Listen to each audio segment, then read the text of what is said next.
right, so this is a kind of an interesting week, I suppose, a little bit transitional in a way to some of the stuff that we're going to be talking about in the final few weeks or so. So the readings, both of the readings come from the course pack.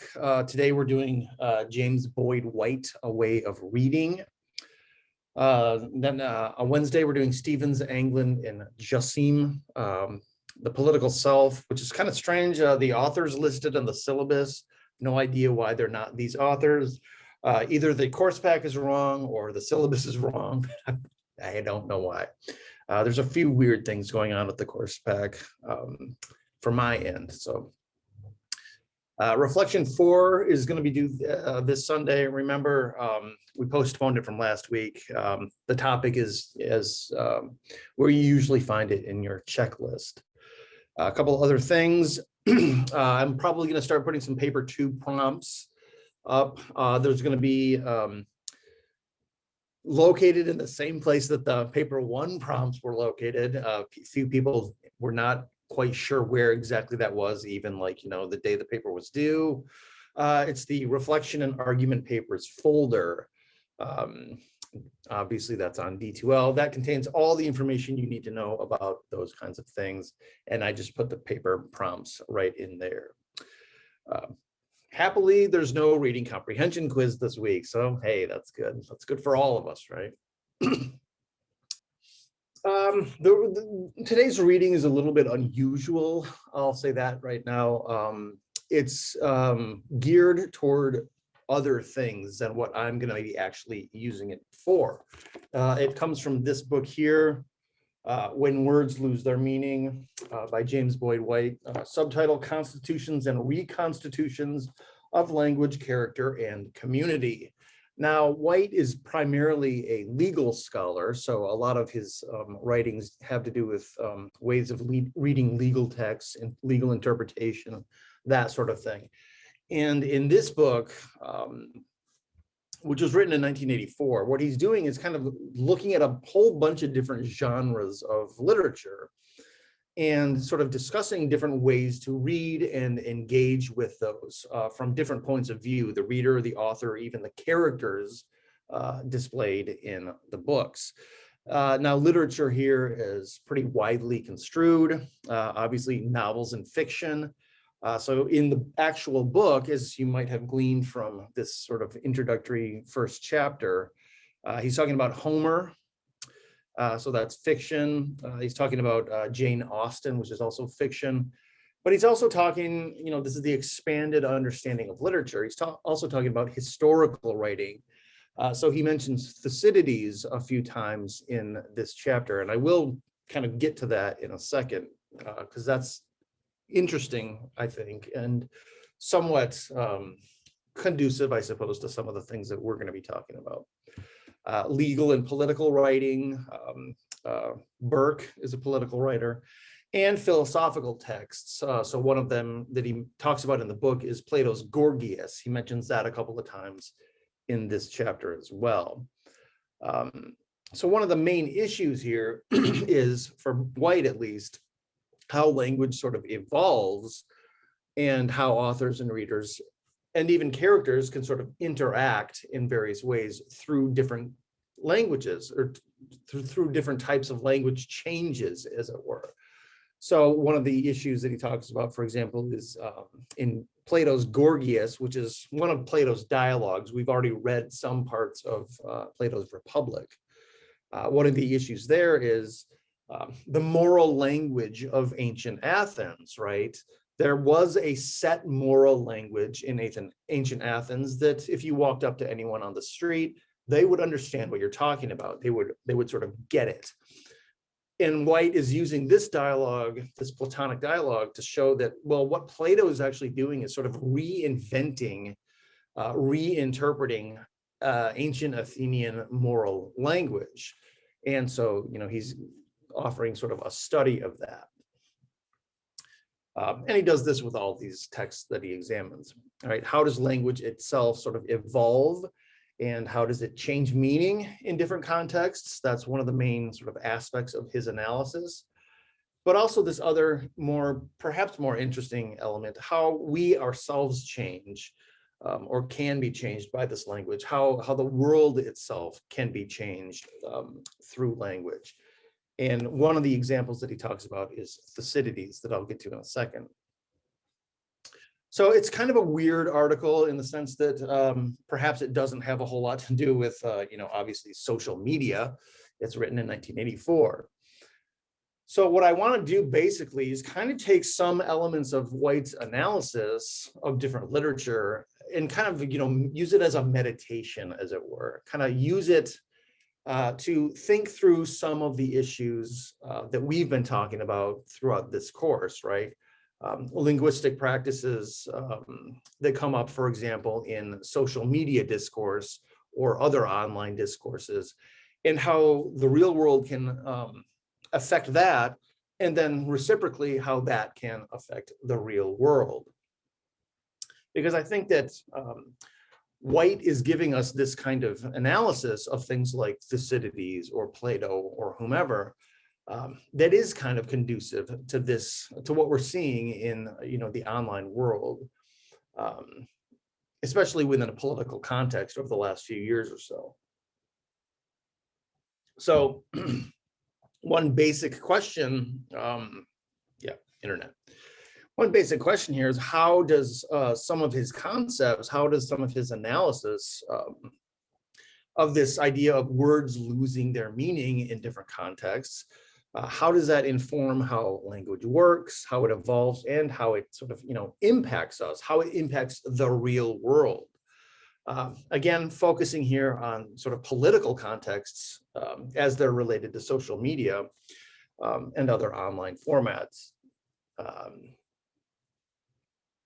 Social media is obviously going to be the focus, but there are other online formats that we can discuss, things like just general news sites, for example, or blogs, or things like Reddit, which I guess is a sort of social media, 4chan, 8chan, these kinds of, weird discussion board, fringe sites, I suppose you might call them. All of that kind of comes into play, and it's going to come into play even more acutely, I think, in the political arena, not only in Wednesday's article, which is kind of focused on moral elements and how those relate to political elements, but also when we get to Cass Sunstein's piece towards the end of the semester about how all of this kind of stuff relates to our online behaviors. So that's, I think, some of this discussion is going to be relevant to a lot of that stuff. Just a couple of examples. Just his own example is Thucydides, right? So war is a context where words can change their meanings to fit certain circumstances. Now, what is Thucydides? Well, he's a historian in ancient Athens, and he wrote this book, The History of the Peloponnesian War. And part of his discussion, it's almost like a philosophical meditation on war context. But some of his discussion, is about what motivates war, why do people go to war, that kind of thing, and what happens to people within the context of war. And part of his discussion is about language, as White mentions, but it's also about, human nature, changing human nature. So I just want to read a couple of passages that kind of get to this idea that, you can also ruminate on how this might, how this might, relate to social media and online practices, right? Because that is one context, obviously, where language is, it's almost like a laboratory for linguistic use, I suppose. So anyway, this is Thucydides. So he says, in times of peace and prosperity, cities and individuals alike follow higher standards because they are not forced into situations or forced into a situation where they have to do what they do not want to do. But war is a stern teacher. In depriving them of the power of easily satisfying their daily wants, it brings most people's minds down to the level of their actual circumstances, right? So for him, he's talking about war. War is a certain kind of context that allows for people to, I guess, take take liberties with linguistic use. So he goes on, he says, to fit in with the change of events, the war, words too had to change their usual meanings. What used to be described as a thoughtless act of aggression, right, in a time of peace, for example, was now regarded as the courage one would expect to find in a party member. To think of the future and wait was merely another way of saying one was a coward. Any idea of moderation was just an attempt to disguise one's unmanly character, right? Moderation, courage, all of these things were recognizable Greek moral terms, which started shifting their meanings in this military context, right? So he's talking about, Thucydides is talking about how words can shift based on the context. Their usage can shift on the base of context. And Boyd is kind of talking about that, not only in Thucydides, but in lots of other genres. So we want to kind of take that idea and maybe apply it to things like social media, right? So on social media, a couple of different things can happen, right? Words can be appropriated or they can be invented. So just a few examples of words being appropriated, just simple terms like wall, right? A wall is something that, you know, encloses a room or constitutes the enclosed room or something like that. It's shifted its meaning now as a screen that sort of moves, that sort of thing. Different ways of appropriating already existing language for different uses now online, right? For example, another one would be like, right? You press a button, a like button. How many likes do you have, for example? That's not the same kind of usage as, you know, I like that person or I like ice cream. It's obviously related, but you're using it in a different kind of context. Words can also be invented. There's like, you know, a whole new kind of language, depending on what kind of context you're talking about. And we'll look at some of that as well, because I think mostly that is really important, I think, for political discussions about some of this stuff. So what I want to do is kind of take some of the questions that White raises and basically transfer them in various ways to a discussion of social media. So some of the questions that he raises, he's got four basic questions on 140 to 142. And those are these. And what we're going to do, I'll give you the questions now, and we're just going to kind of go through the questions and go through some examples and things of that nature. So the first question is, how is the world of nature understood in the context of social media, right? I'm taking his idea of the idea of the world of nature in literature, and I'm kind of talking about it now through the lens of social media. This might not seem relevant, but I think that there are a couple of interesting ways that we can sort of make it relevant. Again, we're just sort of meditating on some of these ideas here. First of all, our old friend, authenticity, right? Authentic being versus socially mediated being, something like this. What does this have to do with the world of nature? Well, it has this to do with the world of nature, right? What things do posters take to be natural, right? Because natural is very often going to be understood or interpreted as something like good or universal, right? So in what ways does that crop up in social media? How are people using those kinds of ideas in social media for good or ill? And we're pretty much going to focus on the ill, I think, today. But similarly, though, with the issue of authenticity, right? If you're authentic, so oftentimes that is tied to being natural. Is social mediated being something that's unnatural? And then the argument would go something like, therefore, it's bad, right? So some of the issues that Turkle brings up are relevant here, I think. Another interesting element here, though, is We've talked about authenticity in relationships as they occur online, but you can talk about authenticity online in lots of different ways. And one of the ones that I'm going to talk about here has to do with its fourth question that I'll be talking about is authenticity in interaction, right? Because I think that that is one of the key places where authenticity actually becomes a serious issue. Authenticity with your interactions that you essentially engage in on social media, right? Are they performances, for example? Second question, and this is going to be really relevant moving forward in a couple of different ways. What social universe is constructed in our online discourses? Again, White is talking about literature for the most part. We can take this idea, though, to sort of apply it to social media practices and behaviors. Just as a short example, you know, we create worlds within worlds, right? So for example, Facebook constitutes its own world, we could say. Twitter constitutes its own world, but within these worlds, we can also create worlds within them, right? So you can create groups on Facebook, for example. And those, if you've been paying attention to the news, they've been really a major sort of political factor in the last few years.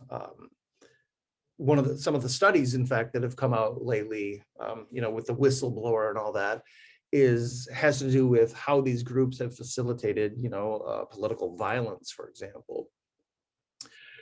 In Twitter, similarly, you can create worlds through hashtags, right? Obviously, a hashtag is a way of grouping different conversations together. Well, in a way, what you're doing is creating a world within the world of Twitter. You can do this in other ways as well, and in other, you know, platforms. Third question, what are the central terms of meaning and value in online discourse? How do these create patterns of motive and significance? Also, this is going to be related to the second question, right? Because meaning and value, especially in online discourse, is often tied to the social universe where you find it, right? So, and how do these kinds of patterns, these linguistic patterns, actually motivate people, give them significance, for example? Because these also have pretty clearly, I think, political ramifications. Number 4, what forms and methods of reasoning are valid or acceptable? Again, this is related to the second question. So one question that we want to be examining as we move forward, or at least thinking about, is do these different social universes that we create through social media kind of have their own forms of reasoning? And I put reasoning in scare quotes here for reasons that will become clear a little bit later, I think. But it's really interesting. Ways of acceptable thought, I guess, is one way you can think about this. Are we creating these sorts of things in these little mini social universes that we're creating online? All right, any questions going forward? Before, I'm just going to basically break down each of these questions and kind of go through some examples and stuff.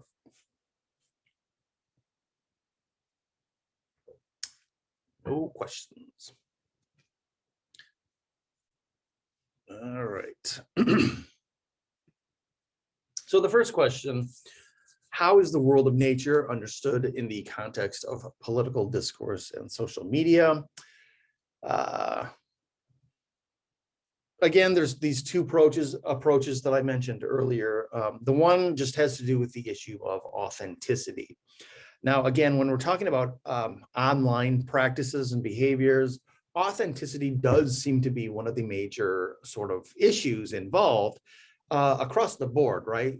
Turkle mentions the things like online relations, right? Can your online relations truly be authentic if, for example, you're not actually spending time with these people, quote unquote, in real life, doing in real life kinds of things.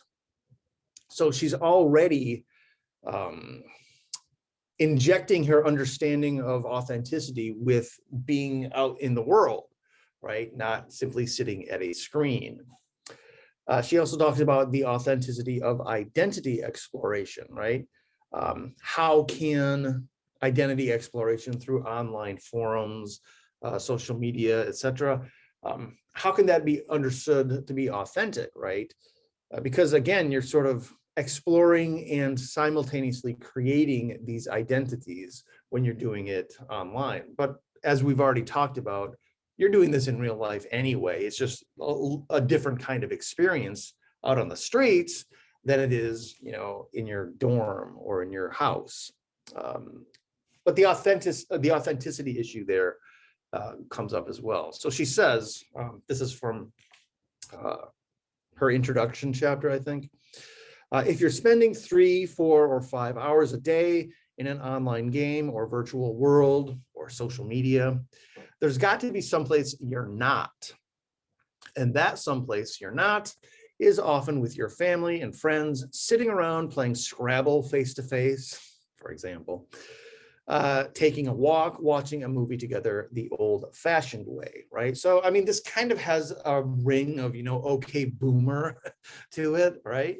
Okay, boomer, let's go sit around and play Monopoly and go to a movie the old-fashioned way. So again, she's kind of building into her concept of authenticity something about the real world as it is, you know, walking around, right? Getting fresh air, for example.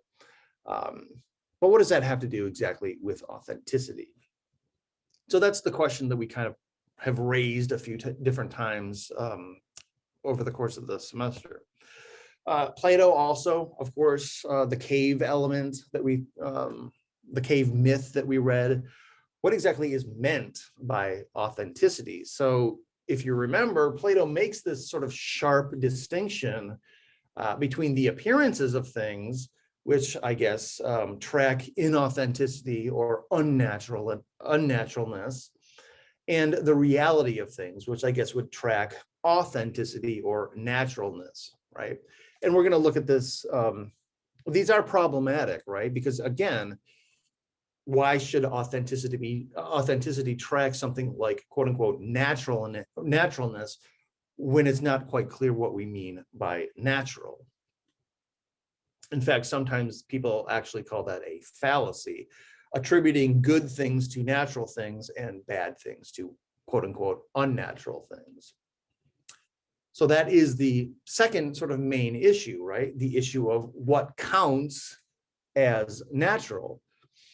Now, I think we frequently run up against these kinds of conversations in our everyday lives.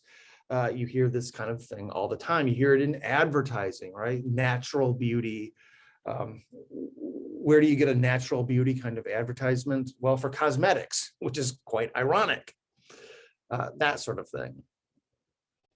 So the idea here is that naturalistic issues are often tied to what is good and what is universal. So if something is bad, that means it's an anomaly, and it's an anomaly because it's unnatural, right? So that's the sort of framework of this kind of discussion. When we're talking about online stuff, just think of things like your real identity, right? If you want to Turkleize this, I just invented a new word. If you want to Turkleize this, something about your offline identity, the one that you, as it were, bring to social media in the first place, that's the real identity. If you're doing this kind of approach, right? It's more natural, quote unquote. It hasn't been mucked up, as it were, by all of your exploring online, right? Because again, if you remember, explorations online can take lots of different forms based on, for example, all of the different types of platforms that you're, involved in, right? Your identity might be one thing over here. It might be something completely different over here. It might be something different, in myriad places, lots of different identities. that's one reason, I suppose, for Turkle to say that, well, can that really be authentic? So the real identity, the one that you initially start out with, as it were, before, say, you sign up for Facebook or whatever, that's the real, authentic, natural, good identity that you have, right? I mean, that's the idea. Another example, just, in our everyday lives, organic fruits, natural and good, organic, right? Versus GMO fruits, which are unnatural and bad, right? Frankenfruit is what they even call that sometimes, right? Again, assuming some of these issues that we've been kind of discussing and challenging throughout the entire semester. Is Frankenstein's monster a person, right? Well, it depends in a way. Is GMO modified, genetically modified fruit real fruit? Well, again, it sort of depends. The idea here, though, is that this line of reasoning by sort of sharply demarcating what's natural and unnatural can be quite problematic, because not only are we unclear about what counts as natural versus unnatural, it's not at all clear that we should sort of immediately tie these things to moral sentiments, right? i.e. natural is always, it always goes with good, unnatural always goes with bad, that sort of thing. So there's a whole bunch of different problems with this kind of approach. But I want to stress that it's still ubiquitous in the language that we use and talk about today, in a number of different areas. So let me just look at a couple of things here. Some of the language in one of the quotes that's coming up is going to be disturbing and, laced with obscenities. So if you're offended by that, you can, look away or something like that, I guess. But one of the interesting quotes that White gives us, he says, often, especially in the modern world, it may seem as though the speakers live in a world without nature, a fact not without its own importance, but nature usually appears after all, ... Now, I'm going to take this quote and kind of parse it out in a couple of different ways. Number one, I do want to show where the concept of nature does appear in sort of political contexts in online forums. But I also want to look again at this very first part of the quote. So just as an example, for example, alt-right forums, different forms of supremacy, just the most obvious one is white supremacy. These are taken to be natural, right? The white person or whatever is the natural, leader or the apex, species or something like that among human beings. That's what you get in white supremacy kinds of discussions. So they're invoking the concept of natural. And you get what happens then is you get sort of these escalations of violent rhetoric in places like 4chan, 8chan, Reddit, any place where you have these kinds of the possibility of creating these kinds of social universes. They take this naturalistic element as a sort of foundation to be defended.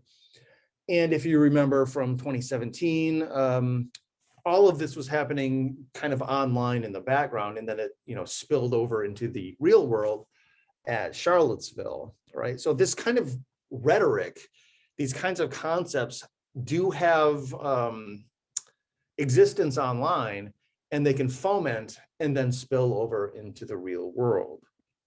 That's kind of the political element.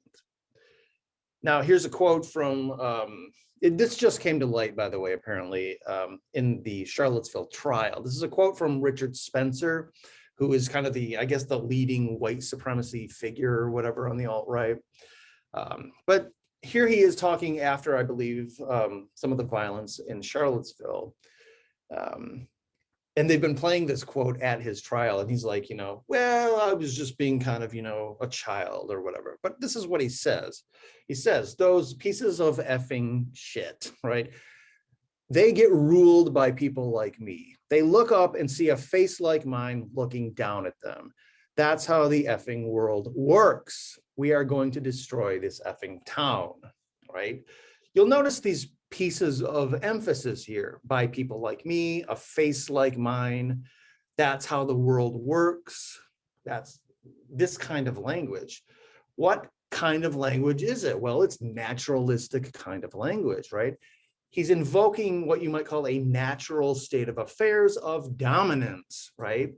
People like me, a face like mine, I rule the world, that's how it works, right?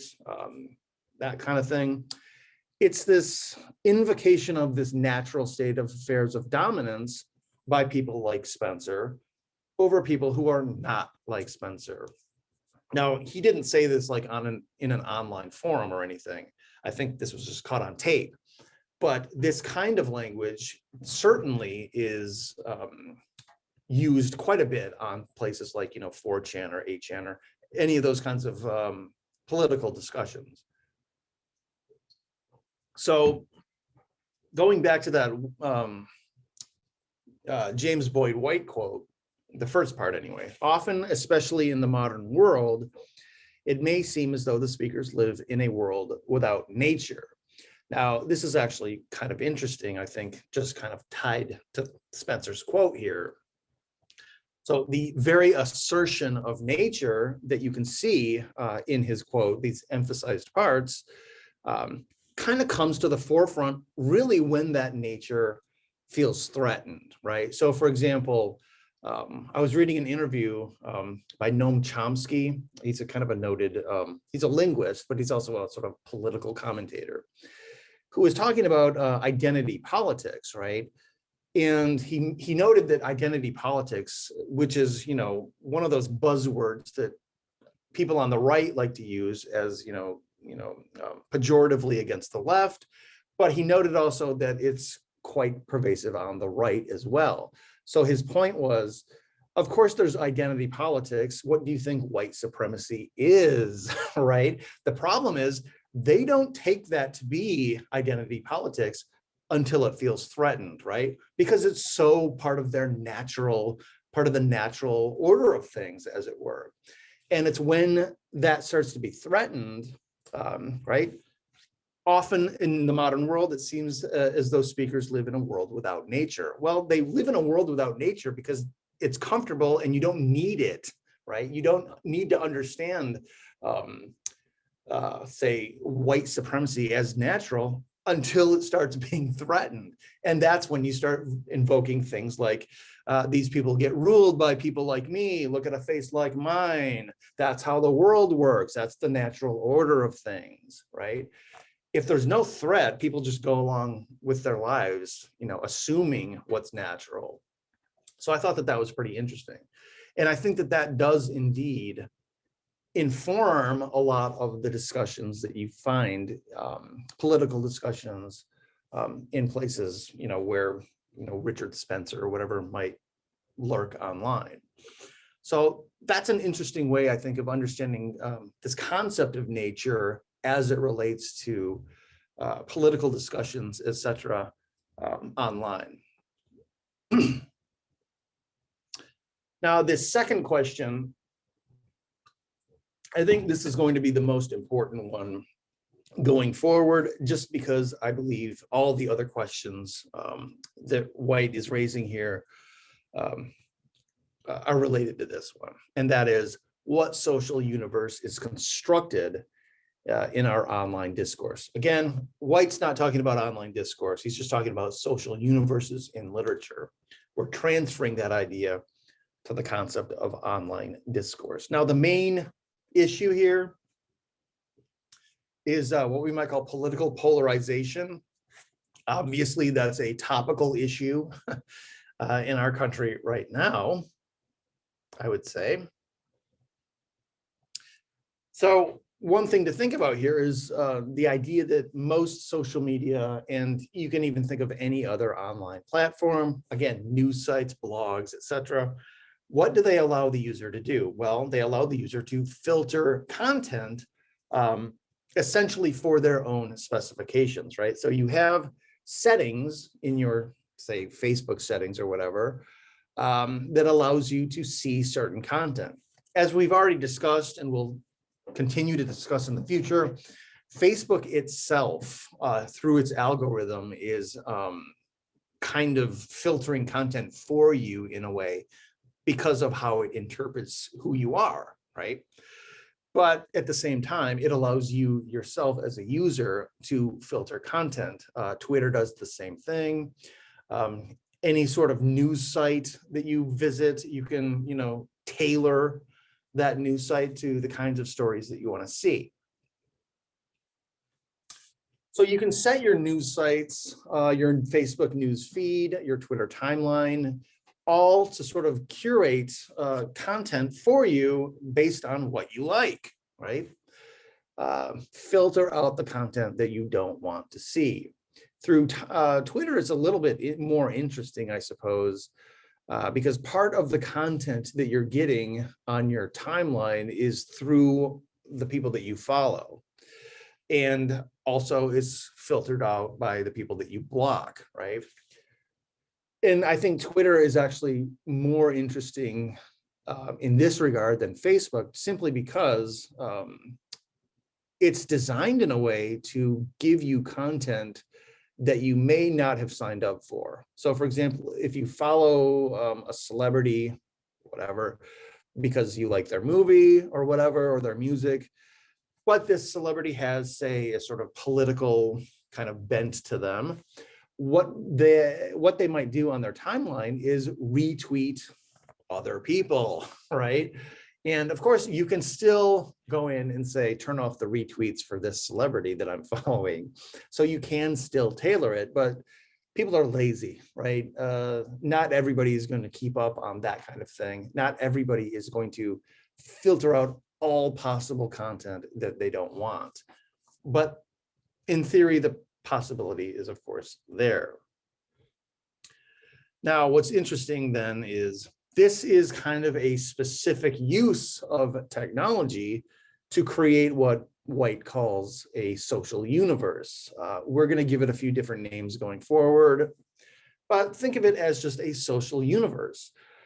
You're the author, they're the author, you're the author of tweets, other people are the author of their tweets, and you're sort of molding what you get to see in creation of this social universe. Again, White is talking about books.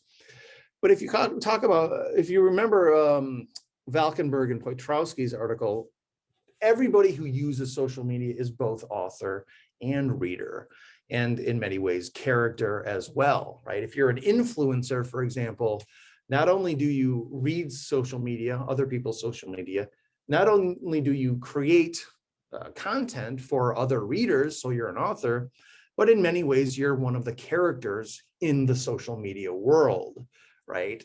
So somebody like a YouTube influencer or an Instagram, certain Instagram accounts, etc., they're playing the role of all three of these things, author, reader, and character in their own story, and even other people's stories. So the social media world is much, much more complex than the sort of literary world that White is talking about, but that makes it A, more interesting, and B, potentially more powerful and dangerous in certain kinds of contexts. All right, so political polarization. This is an issue that Cass Sunstein is going to talk about when we get to his article a little bit later. But one of the things he talks about is the use of content filtering, right? This very ubiquitous kind of tool that everybody has and that everybody uses can indeed increase political polarization. Now, back in the 90s or so, when what's his name? Who's the rich guy? Bill Gates. When Bill Gates was talking about some of these ideas and saying, it's going to be wonderful when Microsoft News site or whatever comes out, because of the user, it's not going to be like a newspaper, right? You don't have to, you're not going to be forced, your eyes are not going to be forced to sort of side glance articles that you might not want to see, right? So for example, if you're reading the front page, you might want to see a major news story, but not something about, say, the labor market or whatever, a story that's, below the fold or something like that.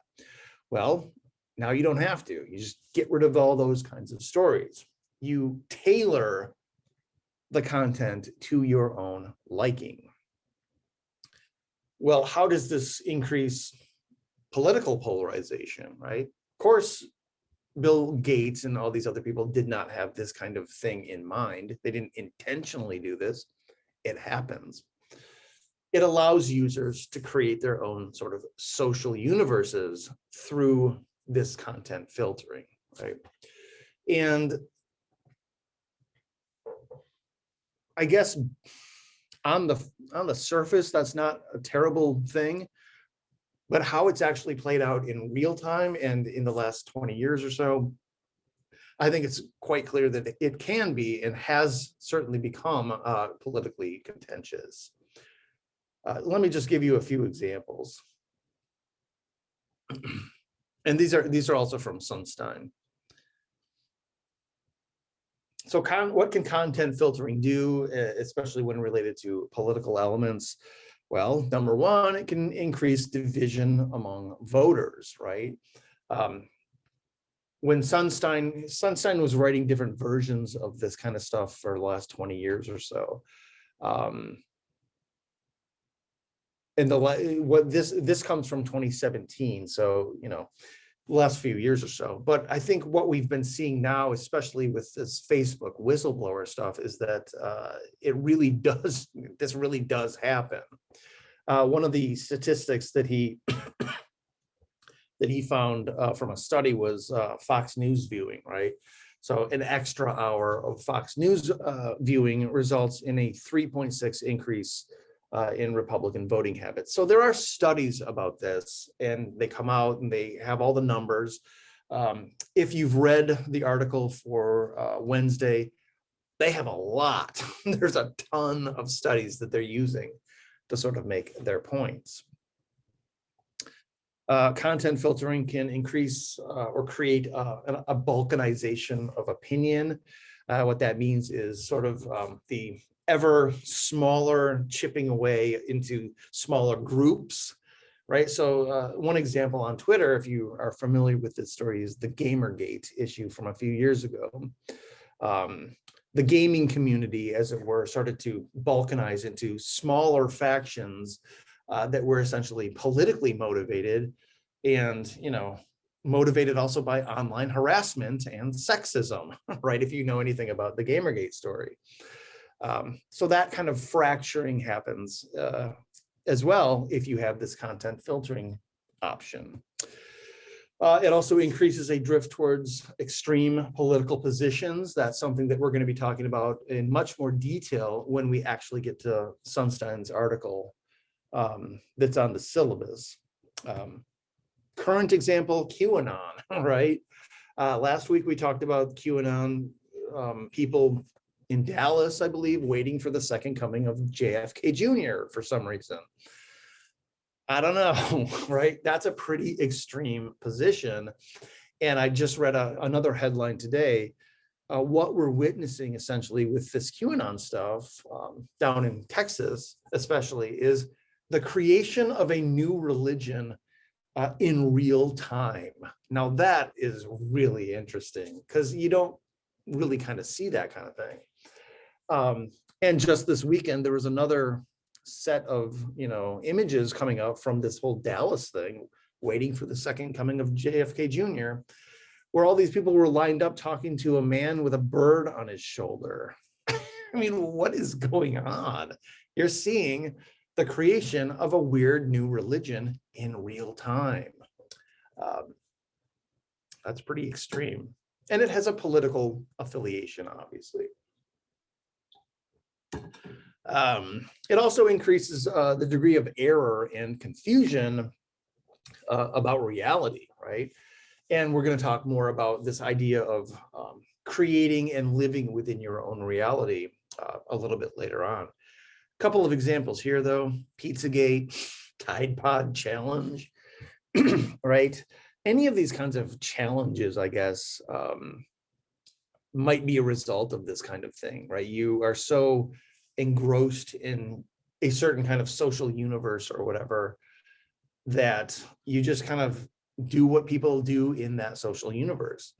The Pizzagate thing also was, invented out of thin air, but it also fostered error and confusion about, political reality to such a degree that some guy actually took like an AR-15 gun or something to this pizza parlor because he believed what he was reading about this conspiracy theory, right? This creation of these social universes through content filtering and other means is having these kinds of effects. They're having these kinds of effects on the real world. Now, what does this have to do with language? Well, it turns out it has quite a bit to do with language, at least in some sense.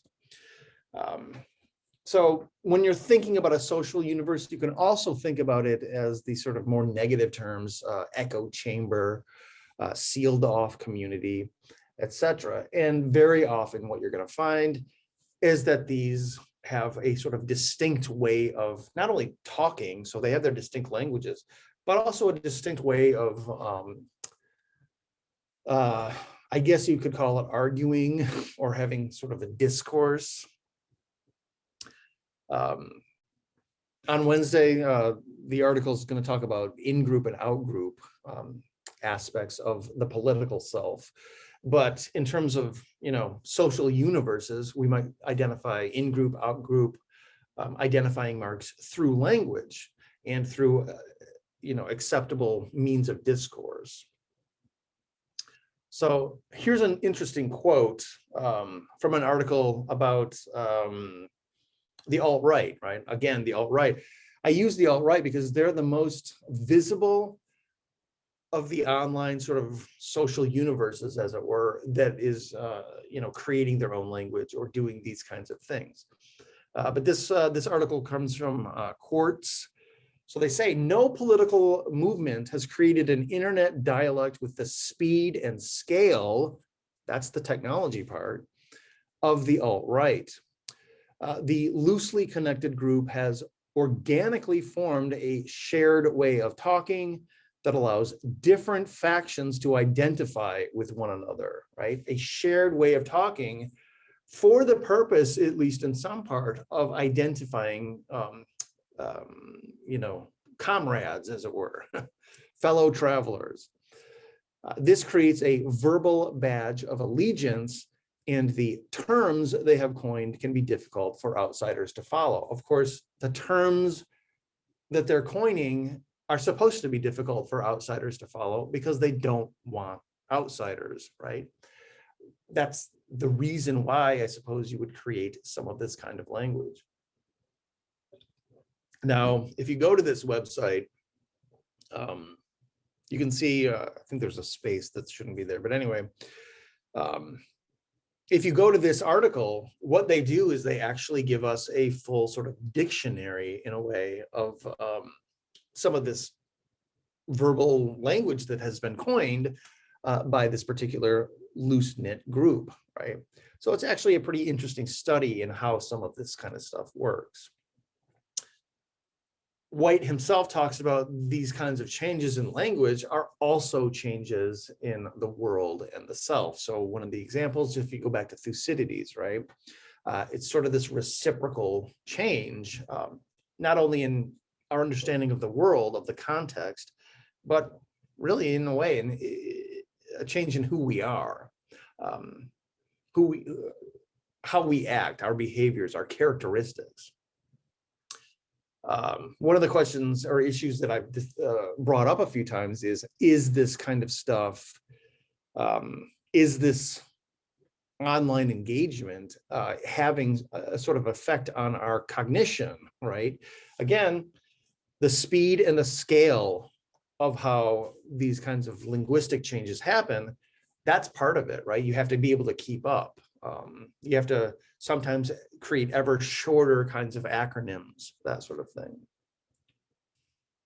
All right, so the third one, the third question, again, has a lot to do with the second question. What are the central terms of meaning and value in online discourse? And it has to do a lot to do with the second question, because again, just look at the last slide, right? The language that these groups are using gives them a sort of meaning and value and a sort of significance, right? So part of this is the patterns of motive and significance. So as we just saw with the alt-right, right, different social universes have different meaningful terms that give sort of a value to the discourse within that world. This can be a little complicated, I think, and I think we're seeing right now some examples of how it can be a little bit complicated. But what the idea here is that you've got appropriated or created linguistic meanings, and one of the functions, as I just mentioned, was it allows groups to sort of be cohesive internally and then set themselves apart from other kinds of groups. And that's essentially one of the, the reasons why they kind of create this language. Just a few examples, incel, right? Perhaps you've heard of that. Involuntary celibate, I believe that's what it is. Antifa, anti-fascist, right? Alt-right, I believe, what's the significance of alt-right? Well, there is the right. There are sort of traditional conservatives, if you want to call them, like fiscal responsibility or social problems conservatives.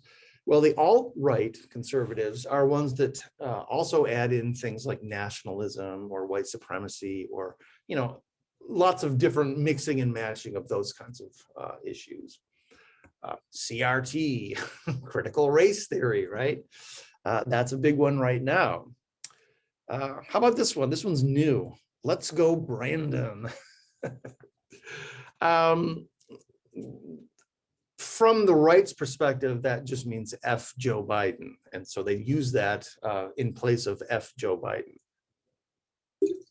Because I guess they have manners and they want to be seen as, nice or something. But one thing to keep in mind with these kinds of terms is that each of these terms can actually be used both pejoratively and sort of as a positive identifying badge, and even on or from both sides, right?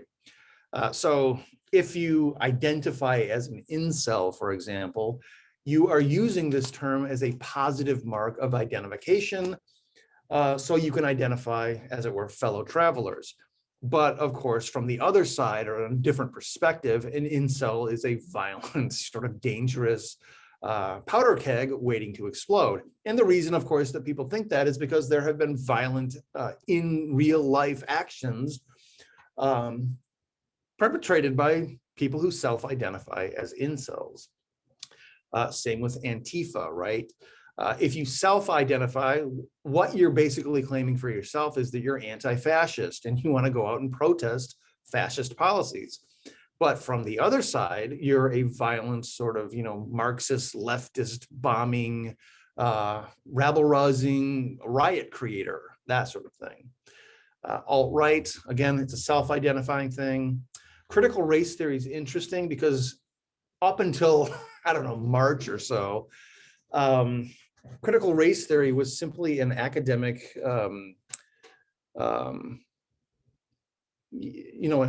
something in academia in law school as a way of analyzing race as it, relates to law, but it's been co-opted entirely by the right. And as we saw last week, it's, has impacts politically. And I'll get to that a little bit more in a bit. But even Let's Go Brandon, I mean, quite literally, I was in my hometown over the weekend. I was driving and I saw this car coming at me, like uh, crossing the center line and stuff. And I'm like, what is this person doing? Are they drunk? I don't know. So I kind of veered over to the right, kind of to get away. And I joke you not, I kid you not. This car coming down the street had a "Let's Go Brandon" sign that they were putting up in like in front of their view, right? They put it in the front windshield, I guess, so oncoming traffic could see it. It's like that's hardcore, I guess. But what's interesting is that even on the left, people have been starting or trying to co-opt "Let's Go Brandon," right? It's like, oh, is that what it means? Well, yeah, "Let's Go Brandon." In other words, go Joe Biden. Let's support Joe Biden. Especially after, that bill was passed or whatever. So you get this kind of weird back and forth usage of language, and it's not quite clear, how it's going to come out in the end, right? Another example is the term queer, right? That used to be a pejorative term for, gays and lesbians, like back in the 70s or whenever, 50s, I guess, even going pretty far back. But that community has co-opted that term and turned it into a positive. So this interplay of language, it's interesting how it works. We know that it works. We know that it happens, but it's really interesting to see how it's happening online, because again, there's just so much of it, and the speed with which this kind of thing happens is pretty remarkable. How does this relate to some of the issues from question 2? Well, one question that we can ask is, can the growth of and sort of continued use, I guess, of these kinds of internal group dialects, can this affect the extent to which these groups function, I guess, as an echo chamber? Well, what do we mean exactly by an echo chamber? Sort of innocuous ideas that might be innocuous or sort of, relatively harmless, I guess, can grow in intensity the more they're sort of entertained and modified within the group, right? So if you just keep repeating certain kinds of ideas, they sort of tend to have the connotations of those ideas tend to get amplified, right? That's why it's an echo chamber, right? It's always bouncing back and forth off the walls. So does group language foster this kind of echo chamber element? That's one question that we can use to, that's one question that we can think about when we're talking about meaning and the meaning and value of these kinds of terms as they sort of exist when in these social universes. That's something that Cass Sunstein is also going to talk about when we read his article. Here's an interesting example, though. I don't know what to make of this, but this the term LOL, right? Everybody knows what this means. Laughing out loud, right? Apparently, just a bit of history. It started on Usenet about 25 years ago. That's new to me. Well, what does it mean? It means literally, in a sense, it's used to denote something that one finds funny. So you'll use LOL to indicate that you're, quote unquote, laughing out loud. Of course, probably nobody's really laughing out loud when they type LOL, or at least very rarely. But that's the obvious literal sense. Less literally, and I think this is probably the most ubiquitous use of the term, it's used to sort of lighten an online conversation. So, you can also, in this sense, use it ironically, right? If you tweet something out about, the death penalty, and then the very last thing you type is LOL, how are you laughing out loud at this, gruesome story about the death penalty or something? So people do use this ironically, oftentimes to, lighten the mood. but it's just so interesting how the use of LOL has, almost entirely shifted from a literal use to probably a more ironic use these days. Variants of it also, lulz, right? I did it for the lulz. What does that mean? Well, a troll uses that essentially to laugh at somebody's misfortunes, right? Either online or in real life.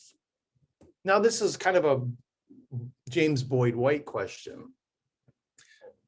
Has the use of this kind of internet language had an impact on how people think, right? What is the impact of this language on the world and on the self, right?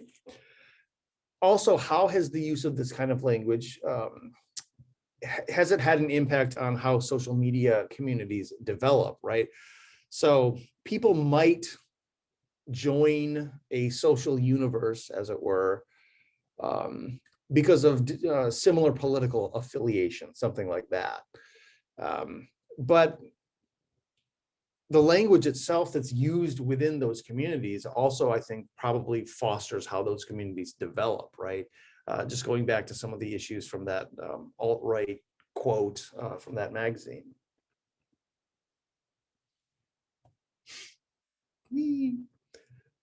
And I think that this also gets back to some of the issues that White was talking about a little bit earlier. So here's a quote. You don't have to write the quote down, obviously.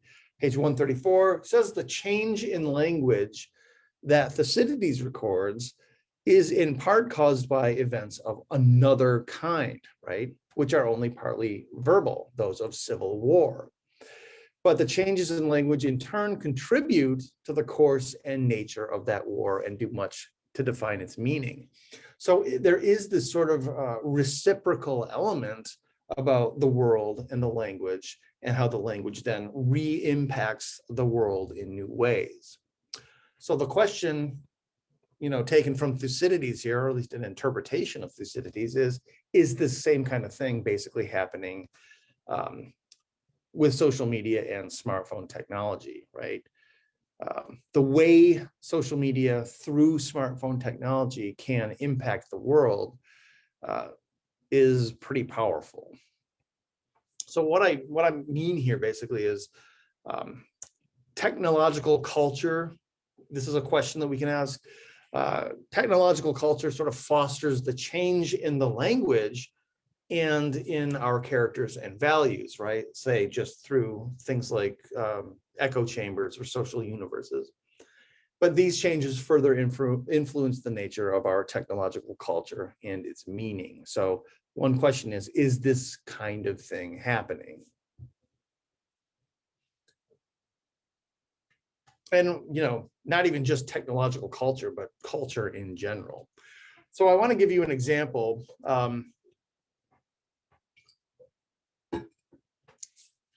This example is actually quite fascinating to me. It's the critical race theory example, and it's fascinating to me because what you see is the main person who started talking about critical race theory back in March or whenever it was. Yeah, it looks like it's March. Admitting what he's doing, and he's doing it publicly. So it's fascinating because this is the kind of stuff that you would not talk about outside of a closed door political meeting or something back, 50 years ago. But this person is just laying it out for all the public to see. Now, one question is, why on earth would he do that? Is it because he thinks that the people who will take him seriously are too stupid to realize what he's doing? Or does he just not care? Or has the political climate changed so much that he's capable of doing this with almost negligible political consequences? So here's the quote, or here's one of them. This is a tweet, actually, so it's a public tweet. So here's the guy. He says, I am quite intentionally redefining what critical race theory means in the public mind, right? In the public mind is the thing that matters, because once you get that, then you've got a political hold.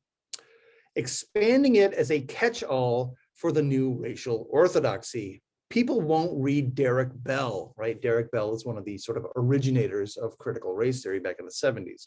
People won't read Derek Bell, but when their kid is labeled an oppressor in first grade, that's now critical race theory. We're just going to call all of that kind of stuff critical race theory. Whether it is or not, it's not. That doesn't matter, because once it is in the public mind, that's all that matters.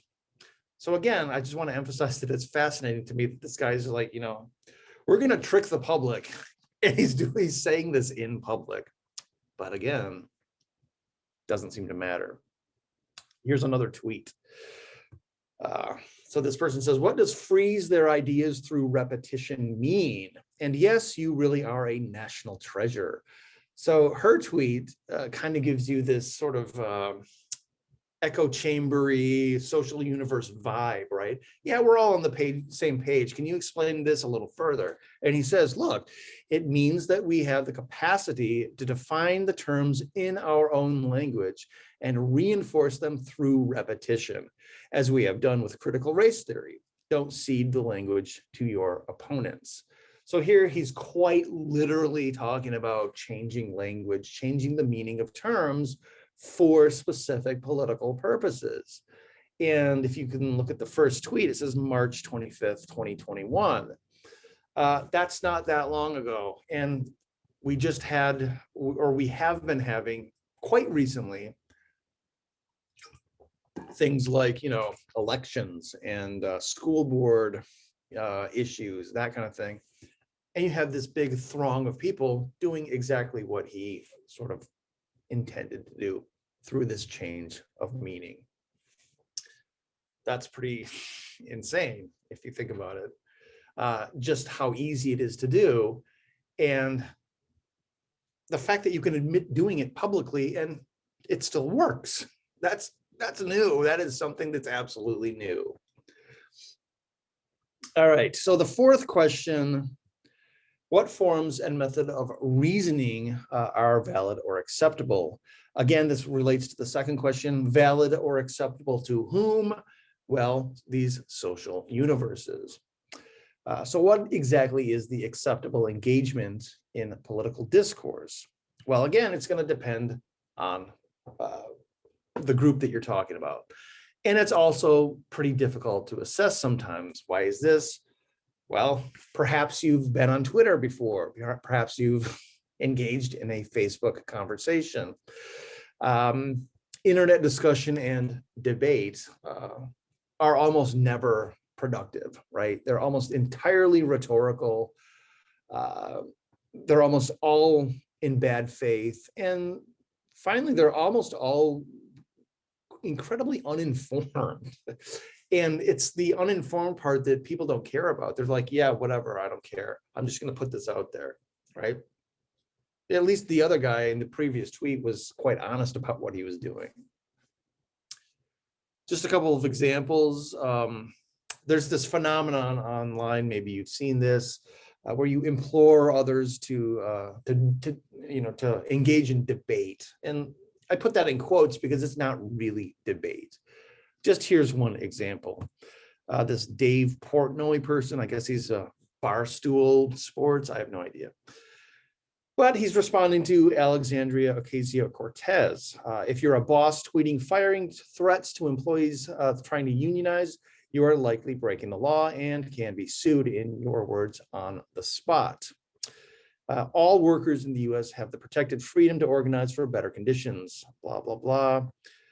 She's responding to something that he says, and he says, hey, AOC, welcome to the Thunderdome, debate me, right? What does that even mean? That's not an actual good faith invitation for serious debate. And we know this from other places because people are doing this all the time. And the debate that they're engaging in is essentially just riddled with sort of ad hominems and other, appeals to force and all these other kinds of Western fallacies that you might find. I don't think Dave Portnoy or whomever is, seriously looking to get to the truth or a reasonable understanding or, a pathway forward with AOC here. It's just not happening. The second example is another interesting one that you find in these kinds of contexts. They call it sea lioning. Why is it called sea lioning? Well, it comes from this nice little cartoon from a few years ago. So let me just show you this cartoon. It's Wonder Mark by Dave Malky. So he says, I don't mind most marine mammals, but sea lions, I could do without sea lions. Don't say that out loud. Pardon me, I couldn't help but overhear, says the sea lion as he comes up. Now you've done it. I would like to have a civil conversation about your statement. Would you mind showing me evidence of any negative thing any sea lion has ever done to you? Go away. There's no need to raise your voice. I'm right here. I'm just curious if you have any sources to back up your opinion. Next one, you're in my house. You made a statement in the public for all to hear.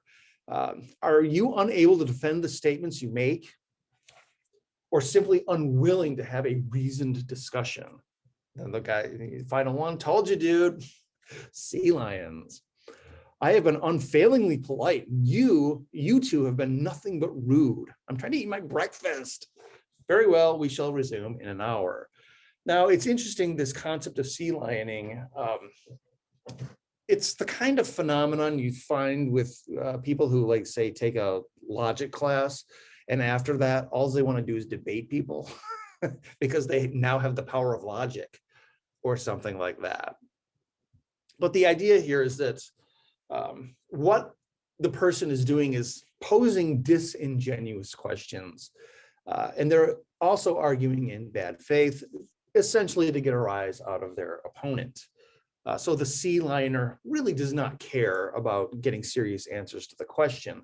Just like this Portnoy person, when they implore somebody to debate them, they don't really care about, let's see where this goes so we can find out the good answers.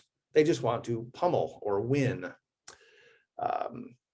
This is an interesting element of the appearances and reality issue, because this is just the appearance of serious online engagement or discussion, but it's not authentic, right? That's what bad faith essentially means.